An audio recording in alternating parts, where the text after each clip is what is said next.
So here we are, here's my follow-up review on the Pokemon Go Plus. I've had this a week nearly now. When did I get it? Last Thursday I got it. It's now Wednesday night and I've had it a week. So what do I think of it? Well, I'm gonna put everything in sort of categories, and I'm gonna try and be as nice as I can, because basically there are a few issues that I've found, and I'll get to them later, but most of the issues seem to be aren't actually down to the hardware, they're down to the app itself and the way that it works with my phone, I think. So I'll start from the beginning, and I'll try and be as concise and as clear as possible with what I mean with the things I'm saying. Now, one of the major pros obviously is that you're not constantly staring at your phone. Now, the counter argument to this would be that you're constantly staring at your little Bluetooth doobry instead, but it's sort of not true, and I'll explain why that is later on. But yeah, one of the pros is basically you're not constantly wandering around looking at your phone. The other positive seems to be with regards to your phone battery life as well. Now on my phone, having the screen on actually takes up quite a large percentage of the power consumption. Now, even though I have to have the Bluetooth on, and obviously the 3G, 4G, whatever, and the what's the other thing that's running constantly? The GPS. Actually, using the Bluetooth with this instead of using the screen actually have helped with the battery life while playing Pokemon Go. The range on this thing is exactly as you'd expect for a Bluetooth device. I've managed to I've managed to get it to lose signal at about 10 to 12 feet, and that is through a wall, so I don't think that's too bad. I don't think that's too much. I don't think that's expecting too much of it for it to go any longer than that, because it is Bluetooth, and as we all know, Bluetooth when it comes to range isn't that good. But it's not supposed to be. That's you know, it's designed really for stuff that goes in your ear while the phone's in your pocket, and that's no exception. Because I'm not one of these people that takes my mobile phone to the toilet and places like that. I know there are people out there who do that sort of thing, and fair play to them. Pissy phone. I'm not one of those people, but I am very aware that this loses signal when the phone's in one room, I go off to do something else, and then suddenly it's vibrating at me that it's lost signal. Well, you're supposed to. You're far enough away from the phone because it's been clipped to my pocket.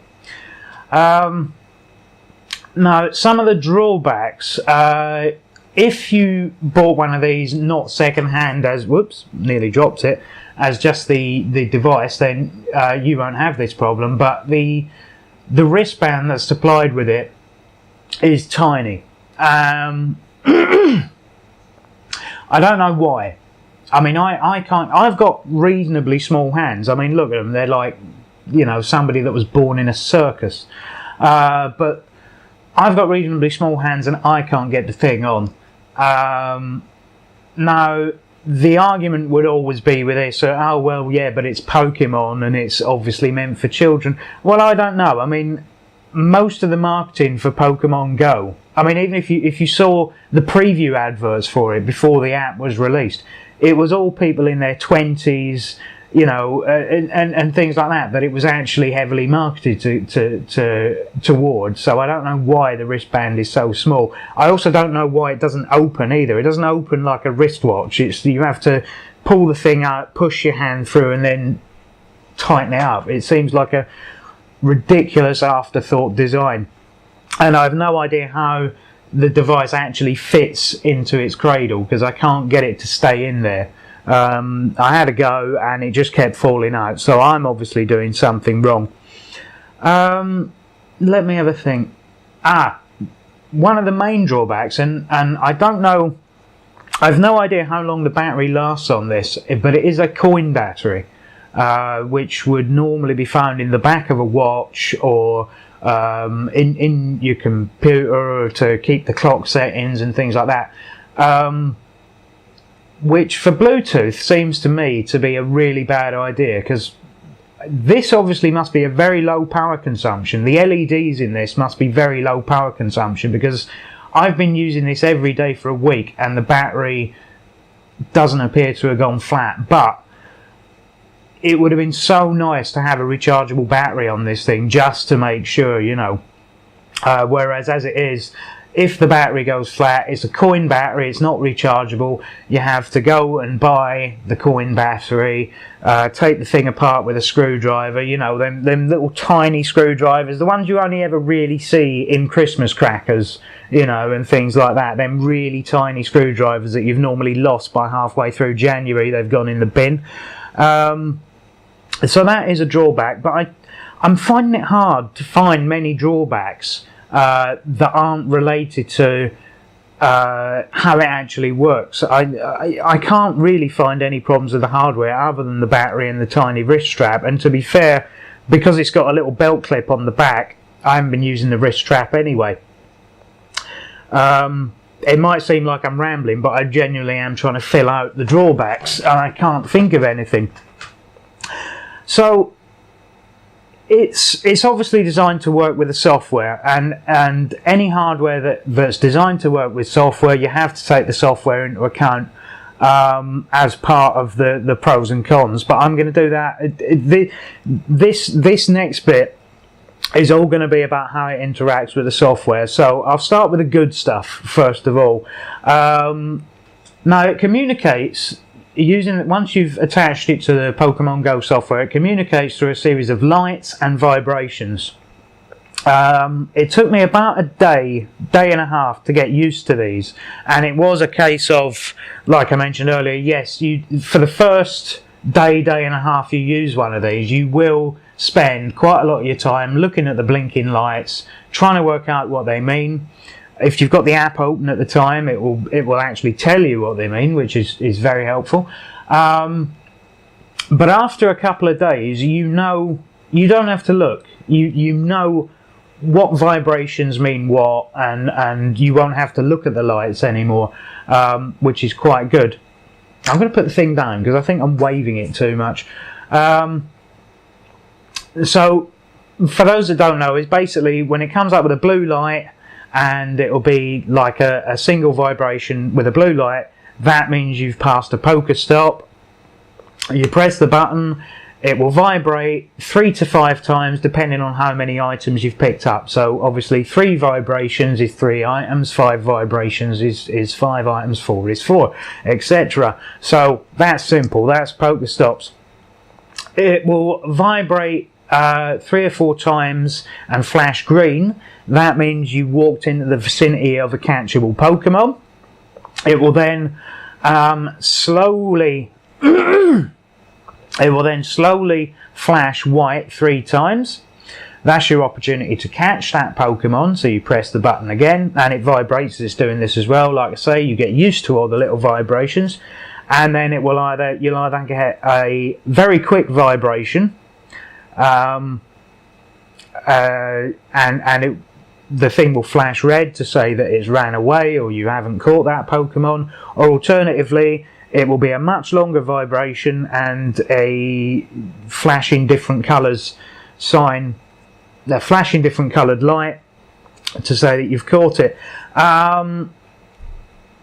If you're out walking about and you get 3 short vibrations and 3 flashing red lights, or 1 short vibration with a red light, and it will do this a couple of times, that means 3 vibrations and a red light means it's lost signal with the device.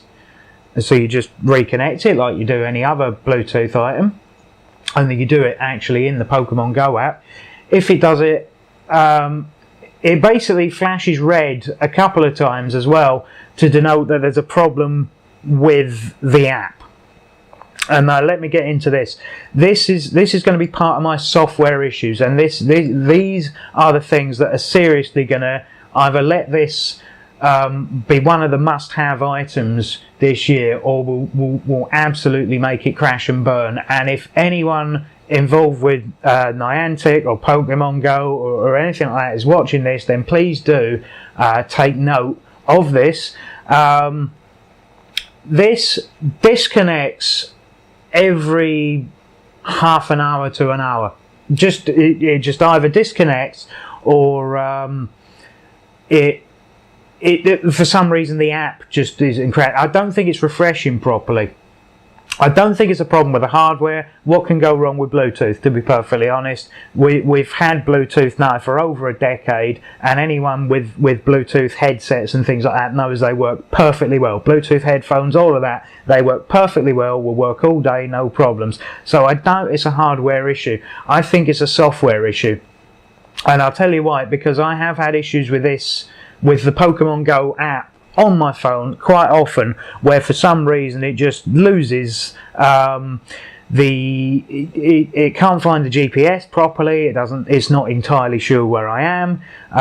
It's not, or it doesn't connect to the server properly. The server doesn't refresh properly. And I have actually had to restart my phone, even before I had this, and it was just the app I was using. The amount of times it's just not having any of it, and I've had to restart my phone.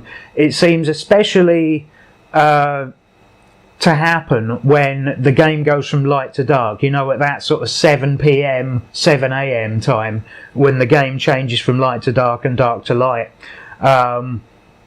It just crashes. There's no point. If you've got this connected and the clock goes past 7 p.m, restart your phone and reconnect it, because it's just. It may just be my phone. It may be the fact that it's not optimized to work with my phone correctly. But I don't think it is that, because there's no other apps that this happens to. I know I have played lots of different sort of online games over the years, over the 14 months I've had this particular phone. I've played quite a few online games, and none of them have had this problem, so I don't think it is my phone. I think it's a problem with the Pokemon Go app itself. But that's not a reflection on this hardware. That would only take a couple of patches or whatever, and that would all be sorted out. So but again, this is designed to work with that software, so you have to take the software into account when you're trying to come up with the pros and cons of owning one, even though the software is free. Because this would always be the argument with the I can't remember what game it was. I think it was one that EA released as a thing, and their argument always was, oh yeah, well, you know, the development team don't quite get around to fixing all the bugs because of course it's a free game. And my counter argument to that would be, yes, it is a free to play game, but you have already factored that in with your microtransaction business model, so it's not really a free to play game, is it? Because there are people that are buying stuff. I've paid 35 quid effectively to play your game, so fix the bugs. You know, and I haven't paid for anything on the app, but I've bought one of these. So as far as I'm concerned, taking out the manufacturing costs, which must be less than, I would say less than probably $3-4 US, and then taking your marketing budget out of that per device, which is probably only another $1, I have paid to play your game, so fix it. Very simple.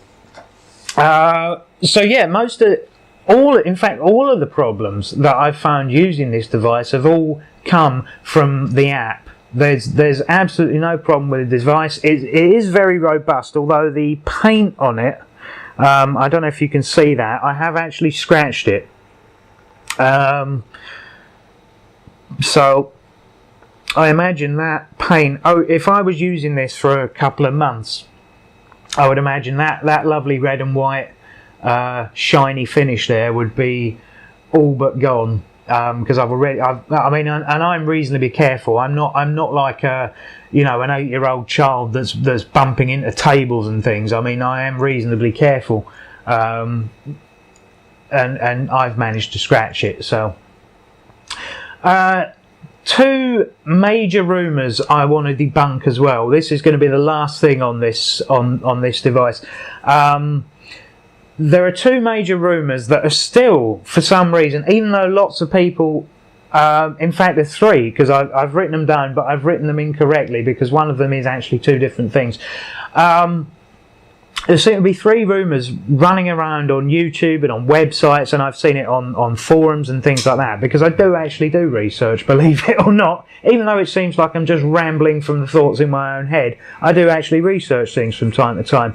And I don't know, there should be enough people know that own one of these that those rumours should have gone, but for some reason they haven't. So I will state them categorically here and debunk them. Rumour number one: it doesn't work with Android. No. As I've already stated in the previous video that I did, and no, arguably there is issues with the app on Android. There's no denying that. This works perfectly well with my phone. Got absolutely no problems. It's seen as a Bluetooth device, and there's absolutely no problems, and it does exactly what it's supposed to do. And I do have an Android phone. It does exactly what it's supposed to do. Like I say, the only issue is with the software. That's not down to Android, that's down to Niantic not being able to optimise their software properly, I presume. The second one is that it doesn't count your experience points. Well, it absolutely does. I've never had a problem. I've checked it and checked it and checked it. I don't know where this rumour's come from that it doesn't count your experience points. You get exactly the same amount. You get your 50 experience from a Pokestop. You get your 100 experience from catching a Pokemon. The only thing, obviously, it won't count is if you're any good at doing the old spin ball manoeuvre on the screen. Obviously, you can't do that with this. It's not set up for that. So it's not going to count your extra 10 to 100 XP that you get for spinning the ball. But then why would it? Because you're not spinning the ball when you're catching Pokemon on this. So I can categorically tell you it definitely does count your XP. You get exactly the same amount of EXP as you would playing the game on your screen. The third one, and this is a particularly weird one, I don't know where this has come from either, is that it won't catch Pokemon that you haven't already caught or haven't already seen. Well, I'm categorically stating here that it definitely does catch Pokemon that you haven't already seen. I've caught two. I can't remember the names of them because I'm not that familiar with all the Pokemon. I didn't watch the show when it was out, unfortunately, so I couldn't tell you. I can tell you the basic ones, but these new ones that I'm finding, I haven't got a clue. One of them's a rock with big long arms, and one of them's a little flower thing with purple hair. Can't remember the names of them. They look interesting enough, but I hadn't seen them before, and I hadn't been out and about playing it all over the place every day, although I have found that I have been doing that this week specifically just so I could debunk some rumours perhaps. But it definitely can and does catch Pokemon that you've never seen before. You know, if you have, just because you haven't got them in your Pokedex, it will still catch them. And you've got the same chance, it seems, of catching them as you have of anything else, which incidentally turns out to be about 1 in 3. You know, I go to catch something with this, and it goes green, it goes white, I press the button, and it seems to be about 1 in 3 that I'm actually catching successfully. But then I would argue that I'm only having one attempt at doing it. It seems to be an all or nothing. It's a 50-50 chance, but it works out about 1 in 3 you'll actually catch, which I should have mentioned earlier, but for some reason that's at the bottom of the list. So yeah, it does catch Pokemon that you haven't seen before, and that's absolutely no problem. So basically, if you are a fan of the game and you like what it does, you've got absolutely no reason to buy one of these. If you want to save yourself a bit of time and a bit of battery life, and you like going for a walk without having to stop all the time and flick at your screen, then this is probably a good device for you. Again, is it worth the £35 asking price? Well, of course, it's not the £35 asking price anymore, is it? It's, I mean, they start on eBay at £35, the auctions now, which is unfortunate because there's going to be, you know, and there's hundreds of them on there. You go on eBay now, you will find hundreds of them. People that pre-ordered this thing, clearly they didn't want it, they just did it to scalp it, basically. You know, it's like the same sort of people that you see selling 30 tickets outside of stadiums. You know, you didn't get it to, you know, because you're a massive fan. You got it because you're a massive prick and are trying to make money off people, which is unfortunate. So yeah, it's probably not worth the asking price now, but I guarantee you that you know, Niantic and Nintendo are not stupid people. If they see that this is selling, and this is selling at the prices that eBay have got it at, they'll just release more. Don't think before Christmas that they won't release more of these, and you'll be able to walk into Game or wherever and buy one for 35 quid, because you definitely will. By the time Christmas rolls around, you'll be able to get these in Game for £35 again. Don't worry about that. For me, myself, because I've already got one, I mean, CEX is offering, at the moment, a £50 trade-in on a full boxed version. But I'm probably going to keep it, I'll be perfectly honest with you. It's brought me a bit more new enjoyment to the game, and I'm quite happy with that. Now, the last video I did has been one of the most watched on my channel, and thank you for that, everyone who did watch the video. It would have been nice to have a few more comments, because again, I can put out what I want. This is my shout box, and this is, excuse me, got a bit of a sore throat. That's what I get for shouting. This is my shout box, and this is my bit. But I have no idea what anyone else thinks. So, I mean, bearing in mind that that comment section is for you. That's for your feedback to me, to tell me that I'm wrong about this, or I've made a mistake about that, and it's all perfectly helpful. Provided you're not a complete dick on it and things like that, then it's perfectly acceptable, and I do read them, any comments that I do get, and I do try and, you know, if I didn't explain something properly, then maybe I'll explain it a bit better in the comment section if you tell me I didn't explain it properly, because I don't know. But thanks to the I think it's 320 something people that watched that video. Very good. The one guy that gave it a thumbs down, fair enough. It'd be nice if you said why. Whether I got something wrong or whatever, then that's fine. But again, the comment section and all that is your bit to do some feedback, so I do welcome it. I'm not going to be one of these people that sits in my own comment section calling everyone trolls and all the rest of it. I'm not interested in that. If you are being a troll, I'll call you one. But if you've got a genuine issue with something I've done in any of these videos, then please do pick me up on it, because it's all, you know, the internet should be a place where we're all working together, really, rather than this horrible, you said this and I hate you because I'm, you know, it's ridiculous. So yeah, a thank you to the 300 and something people that did watch the video. Thanks very much. Hopefully I can, you know, I have built up a couple more subscribers since then, and that's pretty good. And that's I mean, at the end of the day, everyone on YouTube can say, oh, we're not really in it for the subscribers, but, you know, it's nice to know that your stuff gets watched, and it's nice to know that it gets watched by more than one person. You know, it's nice to know that the only person not the only person that loves you is your mum, you see. It's, you know, it is good. So yeah, that little extra bit aside there, that window into my psyche and my reasons behind doing this aside, yeah,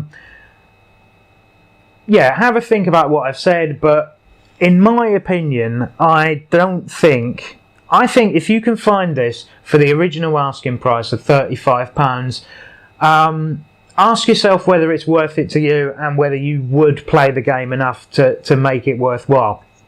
Because bearing in mind that £35 is the price of a reasonably new released PS4 game or Xbox One game or whatever it is you like to play.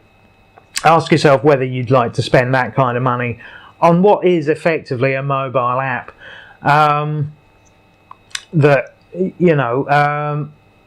but I certainly wouldn't pay the 40, 50, 60, 70 in some cases pound asking price that this is going for on eBay and in resale shops at the moment. I certainly wouldn't pay anywhere near that.